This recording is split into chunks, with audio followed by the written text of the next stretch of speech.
Back to my channel. આજે આપણે બનાવશું ભરેલા ભીંડાનું શાક। તેના માટે આપણે 250 ગ્રામ ભીંડો લેશું। ભીંડાને સરખી રીતે ધોઈને કપડાથી કોરો કરીને લેવો। હવે આપણે ભીંડામાં કાપા પાડી લેશું। ભીંડાના બંને સાઈડના ડીટીયા કાપી તેમાં વચ્ચે આ પ્રમાણે એક કાપો પાડી દેશું। ભીંડામાં કાપો પાડતી વખતે ભીંડો ખરાબ નથી તે ચેક કરી લેવું। તો આ જ રીતે બધા ભીંડામાં કાપા પાડી લેશું। આપણે હવે ભીંડામાં કાપા પાડી લીધા છે। હવે ભીંડામાં ભરવા માટે મસાલો તૈયાર કરી લેશું। તેના માટે આપણે સૌથી પહેલાં 2 ટેબલસ્પૂન તલ લઈ તેને અધકચરા વાટી લેશું। તલને અલગ વાસણમાં કાઢી 15 થી 20 કળી લસણને પણ સરખી રીતે વાટી લેશું। હવે આપણે એક પ્લેટમાં વાટેલું લસણ, 1.5 ટેબલસ્પૂન લાલ મરચું, 1 ટેબલસ્પૂન ધાણા જીરું, અધકચરા વાટેલા તલ, 1 ટીસ્પૂન મીઠું એડ કરશું। અત્યારે આપણે મસાલાના પ્રમાણમાં જ મીઠું લીધું છે।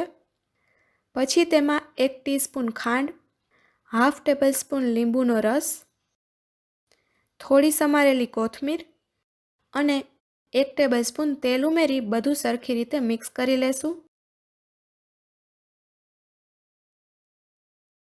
હવે મસાલો તૈયાર થઈ ગયો છે, તેને ભીંડામાં ભરી દેશું।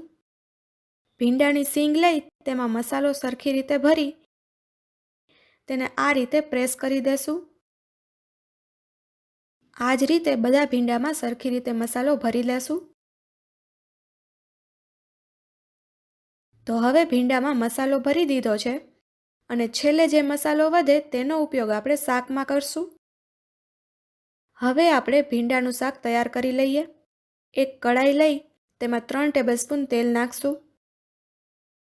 1 ટીસ્પૂન રાઈ અને 1 ટીસ્પૂન જીરું ઉમેરી દેશું। રાઈ થઈ જાય એટલે તેમાં ચપટી હિંગ નાખશું। ત્યારબાદ તેમાં ભરેલો ભીંડો નાખી દેશું।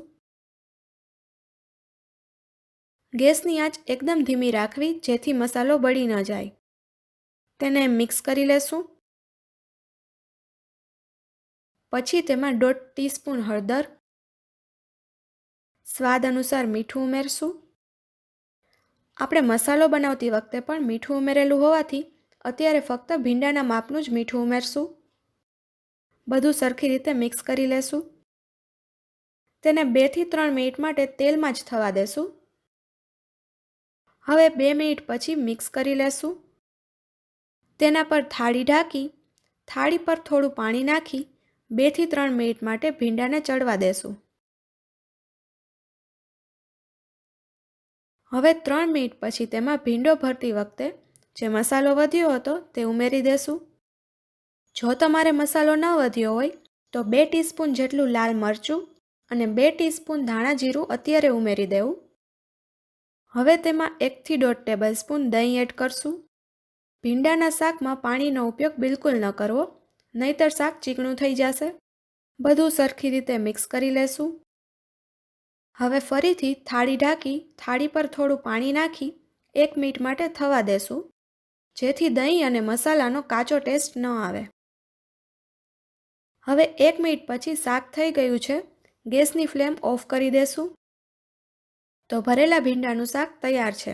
જો તમને આ રેસીપી સારી લાગી હોય તો વિડીયોને લાઇક કરજો, શેર કરજો અને ચેનલને સબસ્ક્રાઈબ કરવાનું ભૂલતા નહીં।